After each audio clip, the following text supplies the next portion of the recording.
بسم الله الرحمن الرحيم. احنا النهارده هنبدأ الفاير ارم السكشن بتاعه. انا نشوى ساجد، مدرس مساعد في اسم الطب الشرعي والسموم. اول حاجة المفروض نبقى عارفين ان الفاير ارم دول نوعين، نوع منهم رايفل، نوع نون رايفل. النوع النون رايفل ده كانوا بيستخدموه زمان. هنلاقي البارد بتاعت الويبن بتاعي، المسدس بقى او البندقية، هنلاقيه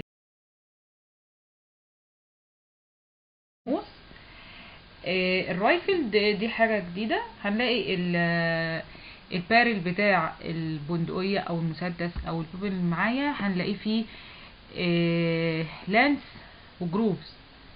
تمام. طيب هما ليه عملوا قصة الرايفلنج دي او جوه البارل؟ عشان لما الرصاصة هتيجي تخرج تلف حوالين نفسها، تحافظ على الجيروسكوبيك موفمنت بتاعتها، فبالتالي هتقدر توصل لمسافات ابعد من هي لو ما فيش اللفة اللي حوالين نفسها دي. اللفة دي تخليها تقاوم الجرافيتي ان هي تقع بسرعة. تمام. طيب ده الصورة دي عندنا، دي الصورة بتاعت الرايفل والنون رايفل. الرايفل ده هنا في لانس وجروفز، يعني احنا شايفين في الصورة في عندنا سهم بيوضح لي اللانس وفي سهم بيوضح لي الجروفز. انما هنلاقي في الشوت جان بارل اللي زي ما احنا شايفين كده البارل بتاعها سموث من جوه.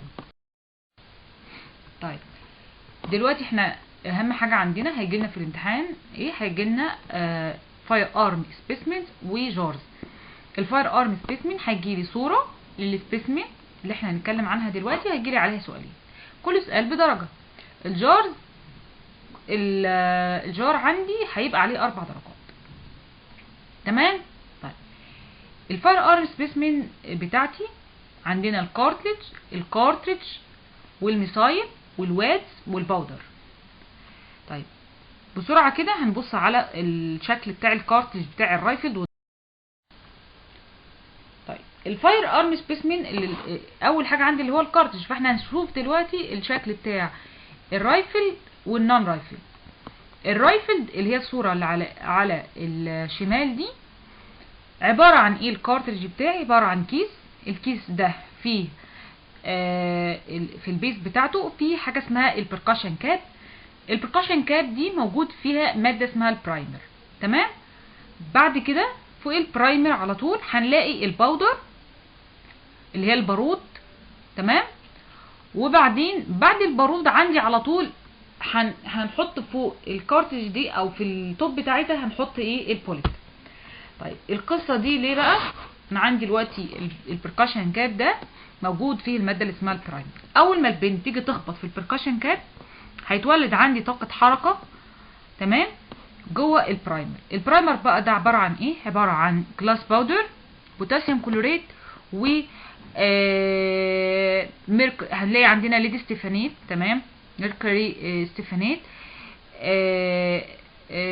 المادة دي المفروض هتشتعل ازاي؟ عن طريق ان الجلاس باودر دي اول ما هتولد فيها طاقة حركة هتطلع لي ايه؟ حرارة. الحرارة دي هتولع في المادة اللي هي الاستيفانيت دي بواسطة البوتاسيوم كلوريت اللي هو هيبقى مصدر الاكسجين. خلاص. البوتاسيوم كلوريت والصوديوم كلوريت اصلا احنا بنصنع منهم الكبريت. طيب خلاص ده ولع. الفاير اللي هتطلع هتعمل لي اجنيشن للبارود. البارود ده اول ما يحصل له اجنيشن هيطلع لي ايه؟ جازز. الجازز دي هتبقى تحت ضغط، هتبوش قدامها ايه؟ البوليت. تمام.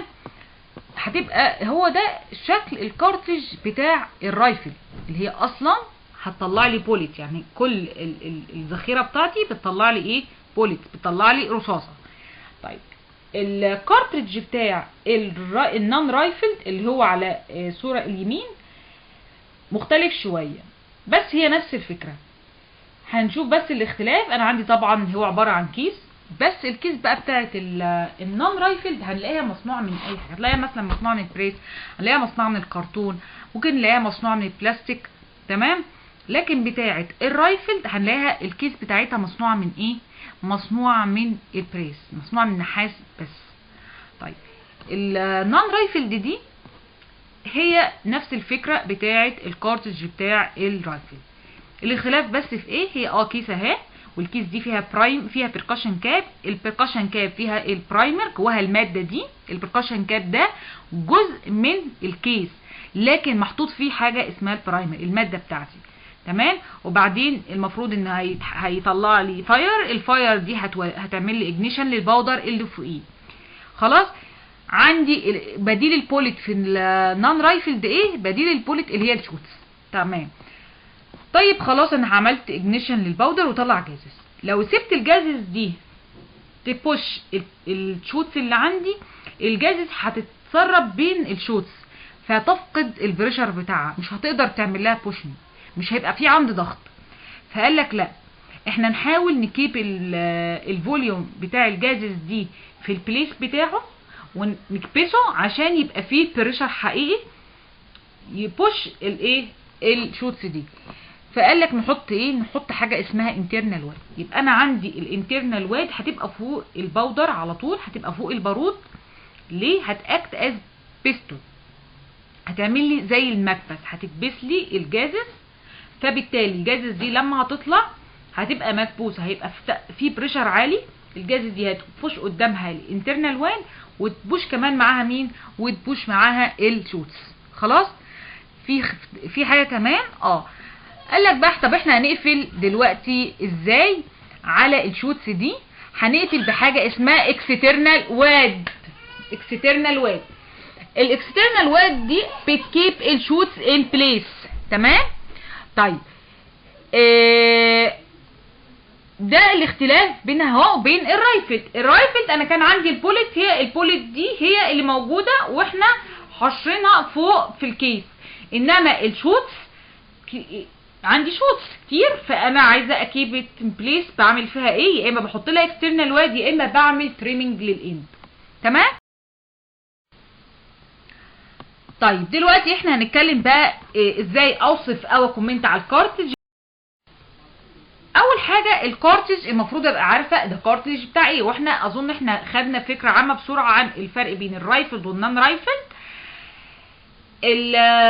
الكارتج المفروض اقول الكارتج بتاعي ده رايفل ولا النون رايفل، اقول لونج ولا شورت، يعني الكيسه بتاعتي طويله ولا قصيره، اوتوماتيك ونون اوتوماتيك.